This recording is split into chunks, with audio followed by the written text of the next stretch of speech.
बिस्मिल्लाहिर्रहमानिर्रहीम, अस्सलाम वालेकुम। नून लीग की सफ़ों में हलचल मची हुई है। अगर आप इनके चेहरे देखें, बॉडी लैंग्वेज देखें, इनके चेहरे उतरे उतरे से हैं। इतनी सहूलतकारी के बावजूद, इतना लाडलापन जो दिया जा रहा है उसके बावजूद आखिर क्या वजह है कि ना तो ये कोई जलसा कर पा रहे हैं, ना लोगों में जा रहे हैं, ना गहमा गहमी है और एक अजीब सी मायूसी और नाउमीदी छाई हुई है। यानी तहरीक इंसाफ को दीवार से लगा दिया गया है। हबीब अकरम साहब ने अभी जिक्र किया खुद ज़ाती तौर पर एक वाक़े का कि किस तरह से लोगों को पकड़ा जा रहा है और उनको जनाब 9 मई के वाक़यात में अब भी कि जनाब तुम्हें पकड़ लेंगे, ये करेंगे, वो करेंगे। और नून लीग के लिए ख़ास तौर पर यानी पंजाब पुलिस किस तरह से इस्तेमाल की जा रही है वो सब उन्होंने बताया है कि कसूर वो गए और वहाँ पर उन्होंने एक शख्स देखा और वो उनके पास आया और उसने शुक्रिया अदा किया कि जी आपकी वजह से मेरा बेटा बच गया। उन्होंने कहा वो कैसे? उन्होंने कहा आप आए थे और जिस तरह वो सर्वे करते हैं हबीब अकरम साहब, जिसमें नज़र आ रहा है कि तहरीक इंसाफ जहाँ वो जा रहे हैं आगे नज़र आ रही है। अभी हालिया दिनों में सियालकोट, डस्का, उकाड़ा, दीगर जगहों को उन्होंने किया है, तो तहरीक इंसाफ हर जगह पर आ गए। तो वहाँ वो लड़का उनको मिला, तो उसने कहा जी मैं तो नून लीग को वोट दूंगा। अब हुआ क्या कि उस लड़के को गिरफ्तार कर लिया गया कि वहाँ पर कोई तहरीक इंसाफ के लोग निकले थे, वो भी कहीं खड़ा था, तो पुलिस उनको पकड़ कर ले गई और उसको 9 मई के वाक़यात में डाल दिया। यानी बाद में हुआ है ये सारा कुछ। बहरहाल उसके वालिद गए, उन्होंने कहा कि जी हमने वो आपका जो इंटरव्यू था वो दिखा दिया कि आप जब सर्वे कर रहे थे तब छूटा बंदा। और ये भी हो रहा है कि साबिक वफाकी वजीर है और उसके मुकाबले पर एक MNA अपने किसी अजीज़ को खड़ा कर रहा है और साबिक वफाकी वजीर अपने बेटे को खड़ा कर रहा है किसी हल्के में। तो अब वफाकी वजीर कह रहा है कि इसके जो हिमायती हैं यानी नून लीग के ही हैं, लेकिन इसके जो हिमायती हैं उनको 9 मई में अंदर डाल दो। आप सोचिए ज़रा इस मुल्क में क्या हो रहा है। इसकी वजह क्या है? इसकी वजह यह है कि नून लीग बुखलाई हुई है। उनकी सफ़ों में आप देखिए एक लड़ाई सी पैदा हो चुकी है।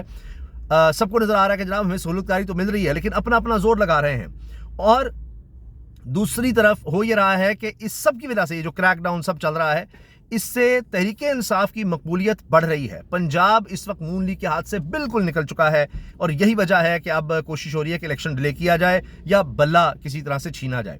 अब उसमें क्या हो रहा है, बल्ला छीनने के हवाले से क्या कोशिश की जा रही है, उसमें क्या मुश्किलात हैं, वो मैं आपके सामने रखूँगा। एक बात आप नोट कीजिए कि सदीक जान एक बड़े ज़बरदस्त नौजवान सहाफ़ी और बड़े कम वक्त में उन्होंने अपना इतना नाम बनाया है कि पाकिस्तान के जो बड़े सबसे ज़्यादा सुने जाने वाले, देखे जाने वाले सहाफ़ी हैं उनमें वो शामिल होते हैं। उन्होंने भी siyaasat.pk के प्लेटफॉर्म पर इंटरव्यू देते बात की है कि आप मेरी बात नोट कर लें कि मियाँ नवाज शरीफ वज़ीर आज़म नहीं होंगे, नहीं होंगे, नहीं होंगे, नहीं होंगे। अब ये बड़े वसूख से सदीक जान ने बात की है और वो ये कहते हैं कि जो प्लान इमरान खान ने बनाया हुआ है, चाहे बल्ले को माइनस भी किया गया, यानी बल्ला अगर निशान ना भी हुआ तब भी बल्ला ही चलेगा। आप अंदाज़ा लगाइए, बल्ला नहीं होगा तो फिर भी बल्ला चलेगा। ये हिकमत अमली भी तैयार कर ली गई है, लेकिन पहले मरहले में बल्ला निशान लेना ही एक मुसीबत बन गया है। उसकी वजह यह है कि जिस तरह इमरान खान साहब ने इंट्रा पार्टी इलेक्शंस भी करवा दिए, अब उसके बारे में कानूनी माहिरीन भी कह रहे हैं कि इस पर अब एतराज़ बड़ा मुश्किल हो जाएगा। हत्ता के साबिक secretary election commission Kanwar Dilshad साहब पहले वो कहते थे जी ये तो उड़ जाएगा, फलां हो जाएगा, अब उनको भी अपना मौक़िफ़ बदलना पड़ गया है। अभी बैरिस्टर अली ज़फ़र ये बात कर रहे थे और उन्होंने सवालों के जवाब देते हुए आसमा शिराजी साहब के प्रोग्राम में बात की है कि इलेक्शन कमीशन में 2017 का जो उनका कानून है उसके तहत इलेक्शन कमीशन कोई अदालत नहीं है कि वो फैसला कर सकेगी कि जनाब ये इंट्रा पार्टी और ये और वो सारा कुछ। वो सिर्फ एक ऐसा फोरम है जो ये डिसाइड कर सकता है जी हुए हैं या नहीं हुए। सिर्फ उन्होंने ये देखना है, डिक्लेयर करना है। बाकी अकबर एस बाबर के बारे में अब ये बात की जा रही है कि वो तो रुकन ही नहीं है, तो वो तो इख्तियार नहीं रखते। बहरहाल जनाब अब दरखास्तें चली गई हैं और कहा जा रहा है 8 दिसंबर को इलेक्शन कमीशन को सुनेगा। लेकिन अगर इन दरखास्तों में जान होती तो फिर आपका क्या ख्याल है कि इस्लामाबाद हाई कोर्ट में एक आम शहरी की तरफ से दरखास्त जाती और जैसी जाती अगले दिन जनाब वो दरखास्त लग भी जाती है और उसमें कहा जाता है कि जी इलेक्शन को रुकवाया जाए क्योंकि जो अफगान बाशिंदे हैं उनके बड़े रजिस्टर हुए हैं वोट्स और उनको देखा जाए और पहले नादरा सकें जी उनके वोट ख़त्म किए जाएँ। तो ये सब क्या हो रहा है? ये बल्ले का खौफ है कि बल्ला हम छीनने की कोशिश कर रहे हैं लेकिन छीना नहीं जा रहा, छीन लेंगे भी तो तब भी बल्ला ही चलना है। अब मैं आपके सामने चंद मिसालें रखूंगा कि किस तरह से अब मुश्किलात नज़र आ रही हैं नून लीग के लिए। मिसाल के तौर पर आज जनाब मजबूरन गए मियाँ नवाज शरीफ साहब और 15 साल के बाद दोबारा जनाब जाते हैं चौधरी शुजात के पास और सीट एडजस्टमेंट की बात हो रही है। काफली कह रही है जी हमें अभी भी कोई 8 सीटें चाहिए। हमारे प्रोग्राम में खुद बात हुई चौधरी शुजात के बेटे से चौधरी शाफे हुसैन से, वो कहते हैं जी ये 2 सीटें कौमी असम्बली की और 3 सूबाई असम्बली की, ये खबर गलत चल रही है, ऐसा कुछ नहीं है। तो वो ज़्यादा लेना चाह रहे हैं सीट्स और मियाँ नवाज शरीफ इतनी देने को तैयार नहीं है और ऊपर से प्रेशर आया हुआ है उन पर, तो ये एक अलग मसला चल रहा है। इसके जवाब में क्या किया तहरीक इंसाफ ने? उन्होंने ये किया कि परवेज़ इलाही को मरकज़ी सदर तैनात कर दिया है। ठीक है जी। और अब आप ये देखें बैरिस्टर गौहर जो चेयरमैन है उनकी तरफ से ये नोटिफिकेशन भी आ गया है। अब आप मुस्तकबिल देखें, काफ लीग सीट एडजस्टमेंट करके चौधरी शुजात वगैरह करेंगे ये कि अच्छा वो नून लीग के साथ सीट एडजस्ट करेंगे, दोनों का वोट ही नहीं है और इधर तहरीक इंसाफ का वोट है, और अगर वहां परवेज इलाही का ग्रुप खड़ा होता है तो वो स्ट्रांग नजर आ रहा है तो वो ले जाएगा, और ये काफ लीग जाकर यानी उनकी अपनी हैसियत खत्म हो जाएगी और मुस्तकबिल में आप देखिए कि परवेज इलाही ग्रुप जो है वो स्ट्रांग होता चला जाएगा। तो उन्होंने मुस्तकबिल अपना बेहतर कर लिया, बाकी इनकी सारी बर्बादी हो गई। तो हर एक्शन जो ये कर रहे हैं उसका एक मुतबादिल नजर आता चला जा रहा है। फिर जनाब एक और चीज़ आप ये देखें कि अब खैबर पख्तूनख्वा से क्या रिपोर्ट हो रहा है। जो लोग तहरीक इंसाफ को छोड़कर गए उनका हाल देखिए। क्यों मैं बार बार कह रहा हूं कि बल्ला ही चलना है, और ये जो कहा जा रहा है कि नवाज शरीफ जो है ना वज़ीर आज़म नहीं बन सकते, उसके लिए भी इमरान खान ने एक प्लान तैयार किया हुआ है, तो उसकी बात भी हो रही है। अब हुआ यह है कि परवेज़ खटक साहब जो कहते थे जी मैं तो वज़ीर आला बनूंगा, उनका इतना बुरा हाल है कि 7 जगहों से वो खुद ही खड़े हैं, यानी 3 से खुद सीट पे खड़े हैं, 2 से बेटा, इसके अलावा दामाद। तो ये उनका हाल है कि उनको कोई कैंडिडेट ही नहीं मिल रहा। अब वो रोने लग गए हैं। मुश्ताक यूसुफ ज़ई साहब सीनियर सहाफ़ी, उन्होंने खबर दी है कि जनाब आज जो कन्वेंशन हुआ है पेशावर में, उससे अंदाज़ा हो गया होगा कि परवेज़ खटक को पूरी सहूलत सरकारी तरह से सब दिया गया, लेकिन उनको भी अंदाज़ा हो गया कि वो फारिग हैं। अब उन्होंने ये किया है कि अब पीपल्स पार्टी के पीछे पड़ गए हैं कि जी मुझे ले लो। परवेज़ खटक का ये हाल हो गया है, उनको लॉन्च करने वाले भी रो रहे हैं क्या हो गया, इस्तेकाम पाकिस्तान पार्टी भी रुल गई है। अच्छा, इसके बाद आप ये देखें कि मैंने जिस तरह अर्ज़ किया कि इस वक्त जितने भी सर्वे हैं सुनो टीवी का, आप देखिए ये ओकाड़ा का सर्वे मेरे सामने है, दीपालपुर का है, सियालकोट और जस्के का। इसमें जनाब 40% से ज़्यादा पर तहरीक इंसाफ का वोट नज़र आ रहा है, और 34-33 यानी इस तरह 30 पर नून लीग और बाकी जमातें 22-17, पीपल्स पार्टी 10 पर, और ये पूरी डिटेल है। यानी सब मिल भी जाएं तो मुश्किल लग रहा है कि मुकाबला किया जा सके तहरीक इंसाफ का। अब आप ये देखें कि नून लीग के अंदर इस वक्त धड़ेबंदी है। मरीम नवाज और शहबाज शरीफ के 2 धड़े हैं। अभी उसमें भी कहा जा रहा है, सियालवी साहब अभी हाल ही में आए तो उस पर मियां जवेद लतीफ़ जो कि मरीम ग्रुप के हैं, उन्होंने सवाल उठा दिए जी कि आप तो हमारे खिलाफ प्रेस कॉन्फ्रेंस कर रहे थे। तो शहबाज शरीफ ने कहा जी अब वो हमारे साथ आ गए, राना की प्रेस कॉन्फ्रेंस कर दी, छोड़ दें। ये उनके अपने अंदर मसाइल चल रहे हैं। तो इससे होगा यह कि जिस ग्रुप को भी वो टिकट देंगे, दूसरा ग्रुप, ये मेरी बात आप नोट कर लें, या वो आज़ाद हैसियत में चला जाएगा या इनके खिलाफ वो खड़ा हो जाएगा। ये मेरी बात आप नोट कर लीजिए। इसीलिए कैप्टन सफदर को बैरिस्टर जावेद अब्बासी ने साफ साफ खरी खरी सुना दी कि तुम्हारी औकात 2000 वोट की नहीं है, तुम मुझसे सवाल कर रहे हो। ये मरियम साहिबा, नवाज शरीफ, शहबाज शरीफ की मौजूदगी में उन्होंने ये कह दिया। तो इस तरह के इनके पास इलेक्टेबल्स का मसला है, जिनके अपने वोट हैं। तहरीक इंसाफ को इलेक्टेबल्स की जरूरत ही नहीं रही, उनका मसला ही खत्म हो गया है। वो अवाम की सतह पर चले गए हैं, उनको अवाम ने वोट डालने हैं, जो भी हो गया, बल्ला हो या कुछ और हो, चलना बल्ले नहीं है। जिसको इमरान खान कह देंगे उस तरफ वोट आ जाना है। ये माजी में जो ये समझते नहीं मुश्किल हो जाएगा, फलां हो जाएगा, फलां हो जाएगा, ऐसा अब नहीं है। अब बड़े आसानी से आप डिजिटल मीडिया का, फ़ोन का, व्हाट्सएप का, फेसबुक का, टिकटॉक का इस्तेमाल करते हुए आप कैंपेन कर सकते हैं, बता सकते हैं कि जी हमारा उम्मीदवार कौन है। अच्छा, इसके साथ जनाब अब चूँकि मुश्किल हो रहा है बल्ला एक तो छीनना, जिसका मैंने आपको बता दिया कि वहाँ पर टेक्निकलिटीज़ हैं, कानून है, अगरचे फिर भी समझा जाए कानून शानून सब उड़ाया जा सकता है, लेकिन उसके बावजूद मसला ये है कि इमरान खान साहब जिस तरह तैयार हैं ज़हनी तौर पर कि कुछ हो जाए, हमने अपने खिलाड़ी मैदान में उतारने ही उतारने हैं, तो हर सूरत बल्ला चलेगा। ये सबको नज़र आ रहा है, सारे सर्वेज इनको बता रहे हैं, अपनी रिपोर्ट्स इनको बता रही हैं, एजेंसीज इनको आगाह कर रही हैं कि जी आप सब फारिग हैं। इसीलिए अब देखिए कि बात ये हो रही है कि जनाब अब इलेक्शन कमीशन कह रही है जी हमें तो 5 लाख से ज़्यादा लोग चाहिए, जबकि इससे पहले सिर्फ पंजाब और खैबर पख्तूनख्वा की जब इलेक्शन की बात हो रही थी तो पंजाब के लिए ये कहा गया था जी कि जी हमें फ़ौज चाहिए।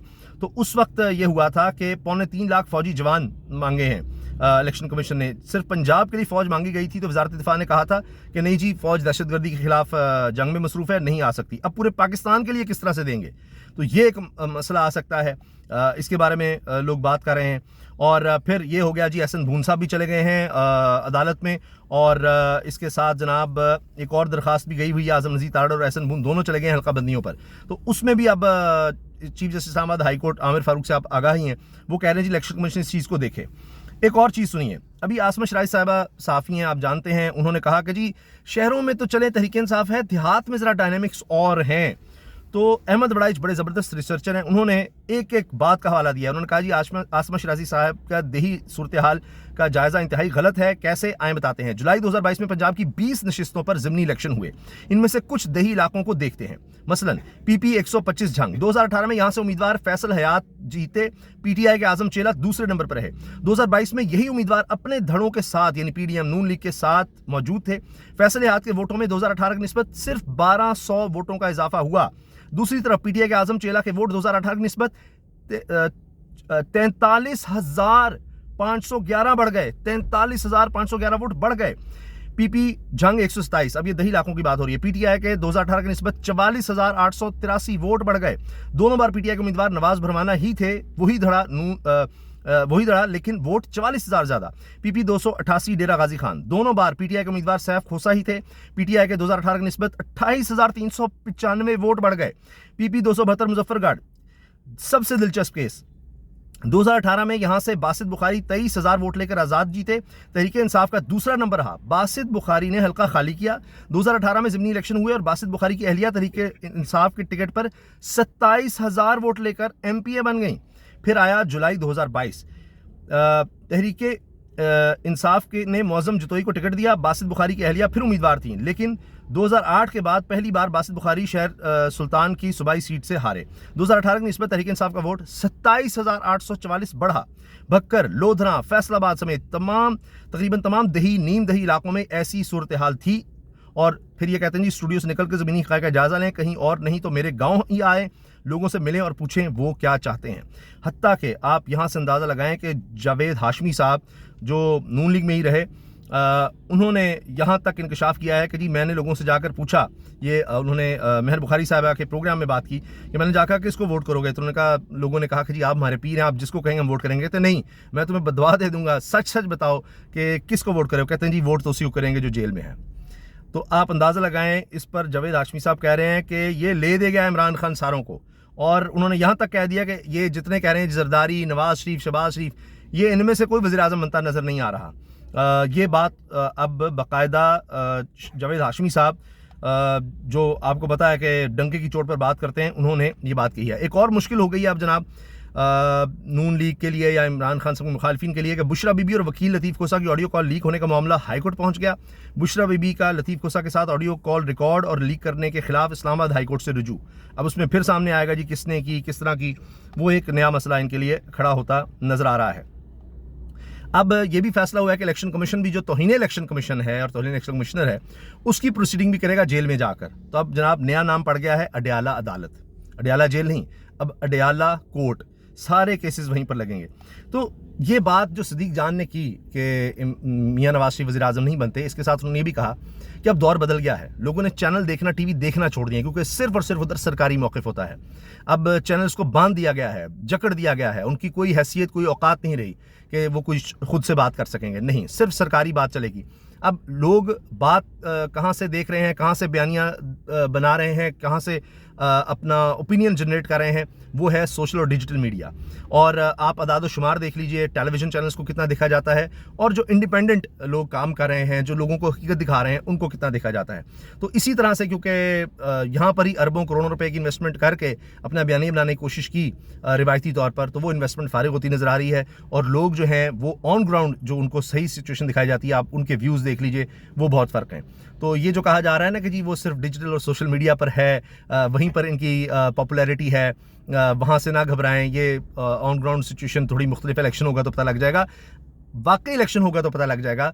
होने तो दें, ये छोड़ दीजिए लेवल प्लेइंग फील्ड जिसके बारे में कह रहे हैं एक मजाक बन गया है पाकिस्तान में। पाकिस्तान के इदारों का पूरी दुनिया में मजाक बना हुआ है कि किस तरह से जनाब यहाँ पर मियां नवाज शरीफ साहब आए हैं, उनके लिए क्या हो रहा है। गार्डियन तक लिख रहा है, बाकी तमाम एजेंसियाँ, बड़ी बड़ी एजेंसियाँ या बड़े बड़े इदारे, चाहे वो फाइनेंशियल इंस्टीट्यूशंस हों, वो इस तरह की बातें लिख रहे हैं कि जनाब ये पाकिस्तान में तो एक मजाक चल रहा है इलेक्शन के नाम पर। लेकिन फिर भी आप देखिए, सब करने के बावजूद भी इलेक्शन से ऐसे तो नहीं भागा जा रहा, क्योंकि इनको भी अंदाज़ा हो रहा है कि साड़ी गल हो तो गई सी, मगर साड़ी गल बन नहीं रही।